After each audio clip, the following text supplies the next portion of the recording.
Welcome to the Living the Dream podcast with Curveball. If you believe, you can achieve.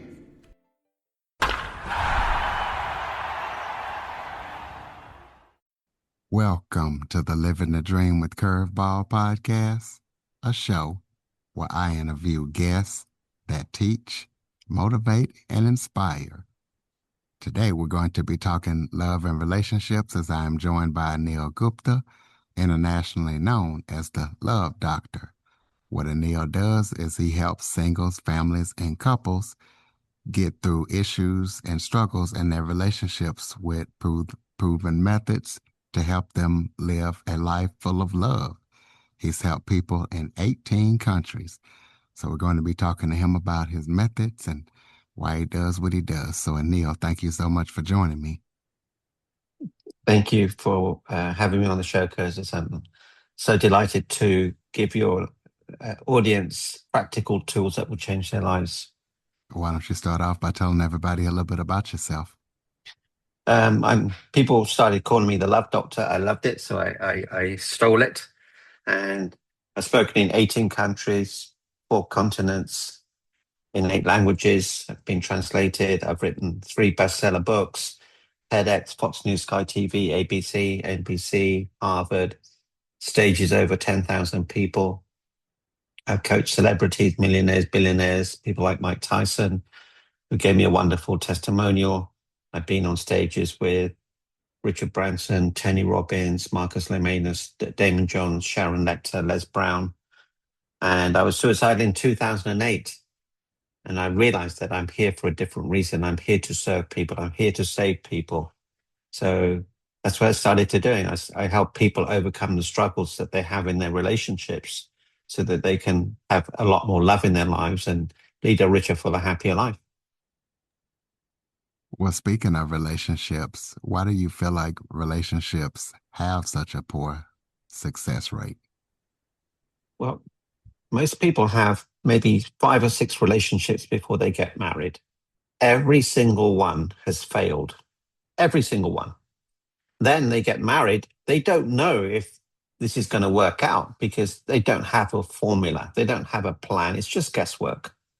And the reason relationships fail is this. People meet someone, they say yes to that relationship until it doesn't work out, until it's a no. It could be 3 months, 6 months, 3 years, 5 years, 10 years, whatever it is. But the secret is you have to say no to anyone until you've collected enough data to make an informed choice. Then you meet up with them. Then you go on dates. So instead of a yes until a no, it's a no until a yes. This way, it's just like when you're buying a house. If you're buying a house, you would do your due diligence. You would check the mortgage, the appraisal, the location, the neighborhood, the inspection, valuation, all of that stuff. And then you would make an informed choice whether to buy it or not. You wouldn't just look at it and buy it. Of course not. But that's what they do in relationships. People spend more time even choosing a restaurant,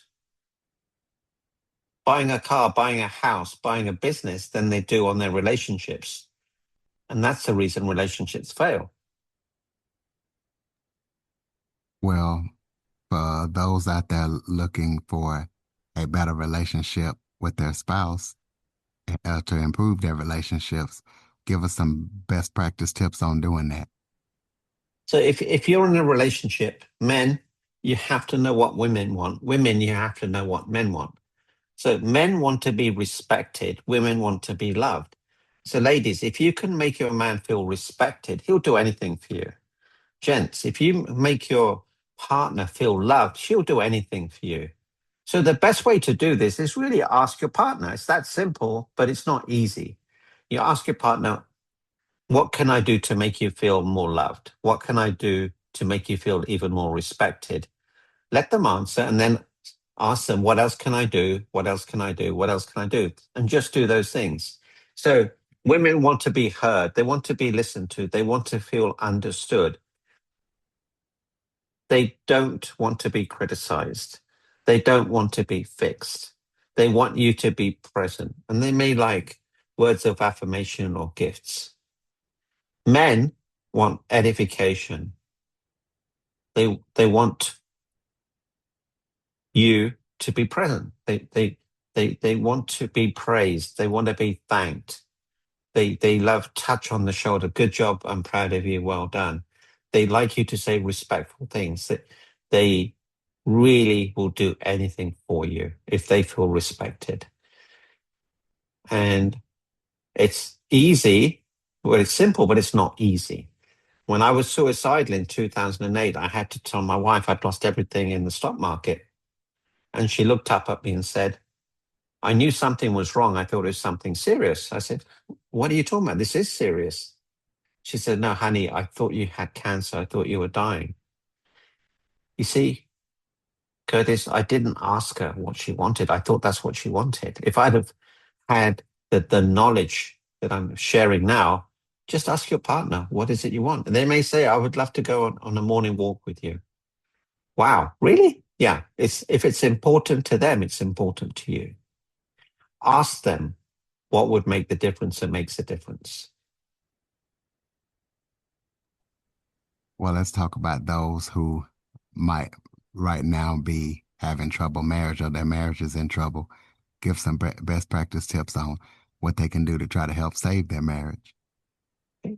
So obviously ask this question, but then go back when you were dating. What is it you used to do when you were dating that you're not doing now?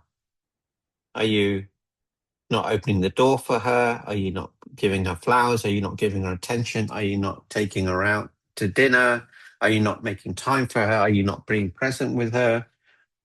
Look at the things that you've stopped doing. And ladies, what did you used to do for your man that you've stopped doing? Spend time with your partner. Give them the attention. Make them feel special. You know, there's so many distractions around kids, work, business, whatever it is. But make the time. And it could be just 5 minute walk. I remember this morning, my wife and I went for a walk. It was a magical walk. We sat in the sun, get some vitamin D. We were walking around, we saw a heron, and we both just stood and watched it. And in that moment, life was so beautiful. It's the small things that become the big things. Well, let's talk about people who have kids that, they feel like their kids feel entitled and enabled. Why is that and how can they fix it?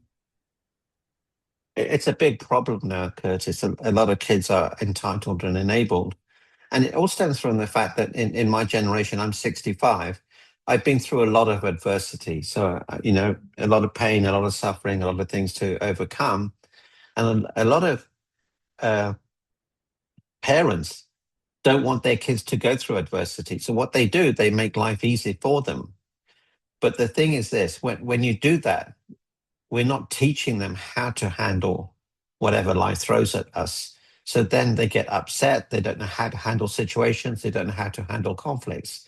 So the greatest gift you can give your kids is this: give them the ability to handle life by throwing adversity at them that they can reasonably handle. So when my kids were very young, we took them into central London and told them to get home by themselves. Now, we had taught them how to use the train system, the tube system, the metro system, the underground system. And we taught them emergency measures, who to talk to, what to say to them, how to be safe. But we were 15 feet behind them. We could only be contacted in an emergency. When they were 18, they both went around the world by themselves. So we taught them adversity so they knew how to handle it. And that's what we need for our children. Make life difficult for them, but not too difficult so that they can grow. Adversity is your friend. What advice would you give someone who wants to experience more happiness in their life? Well, there is a formula. There is a formula for living a fulfilled life. And it's this: happiness is equal to G times G times G.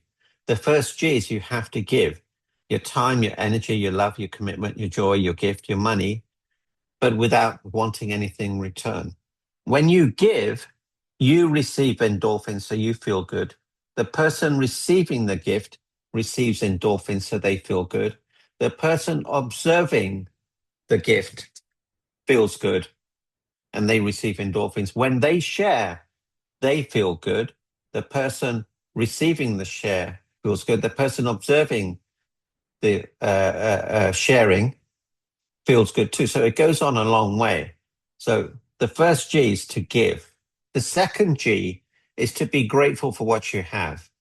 When I was suicidal in 2008, my wife said to me, honey, you haven't lost everything. You still have me. You still have the kids. And I thought, oh my God, I completely neglected that. So focus on what you have. Look at your hands. When was the last time you thanked them? Your heart, your eyes, your teeth, your hair, your brain, everything. There's so much to be grateful for. And the third is you have to grow emotionally, physically, spiritually, mentally, and financially. So if you read a book a week, that would make you grow. If you developed a new habit once a month, that's 12 habits a month, 60 habits in 5 years. That will make you grow too. Go to some seminars, get a mentor, get a coach. That will make you grow. So G times G times G, it's a game changer. If you start giving, growing, and being grateful, everything starts to change for you. Well, it's a real stressful time in our world today. So, what advice would you give someone who's feeling unworthy right now? That's a really great question. So it's a big problem. People who are suicidal really don't feel worthy. So if I gave you $100 note, Curtis, I'd ask you how much is it worth? You would tell me it's $100. But if I said to the note, you're not good enough, you're not stupid, you're stupid, uh, you're a failure, you'll never succeed, people don't like you, you're not worthy, how much is it worth? It's still worth $100.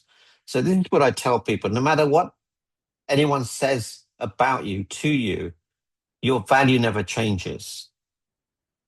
You always retain your value. Now, how much is that $100 note worth? Actually, it's quite priceless because I can give you the $100 for $100 worth of service. You can take it somewhere else and get another $100 worth of value. That same $100 will go somewhere else to give another $100 worth of value. So wherever it goes, it brings immense value. And it's the same for you, the audience, the listener. Wherever you go, you bring value. Never, ever forget that. You are valuable to so many people in so many ways. That's the way to feel worthy. Tell us about any current or upcoming projects that you're working on that listeners need to be aware of. I'm working on my next book. It's called The Heart Map for Love, which is a manual on human behavior. I'm working on creating a online program, the Smart Select System, how to find your ideal partner. And I think it'll be a five-week course. I'm still working on that. And my mission is to reach 1 billion people by December 26. So I just want to get the message out there that there's a better way, an easier way, a practical way to lead a richer, fuller, happier life.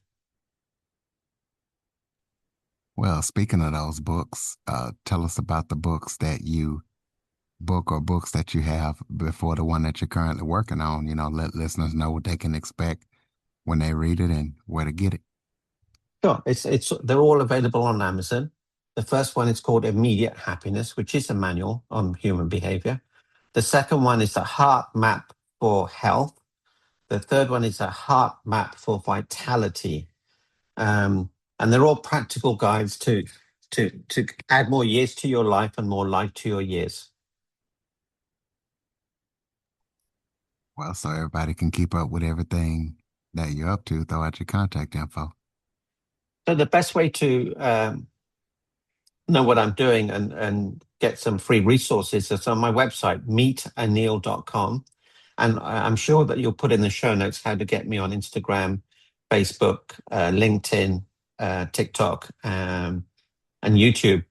There'll be a lot of resources there. And if you need to schedule a time with me, there's a way to do so. So if they go to your website or all your social media links on there?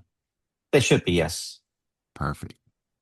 So close us out with some final thoughts. Maybe if there was something I forgot to talk about that you would like to touch on, or any final thoughts you have for the listeners. Sure. Here's one piece of advice that will change your life. So when I was suicidal, when everything was going down, I started to serve. And I did this one thing. Be so amazing you cannot be ignored. And if you're ignored, it doesn't matter, because how you show up will be this magnificent soul. Be the best version of you. Show up the very best version of you, and everything will change. All right, ladies and gentlemen, be sure to be serving out there. Follow, rate, review, share this episode to as many people as possible. Visit meetanil.com to keep up with everything that Anil's up to. Check out his books and everything that he's up to.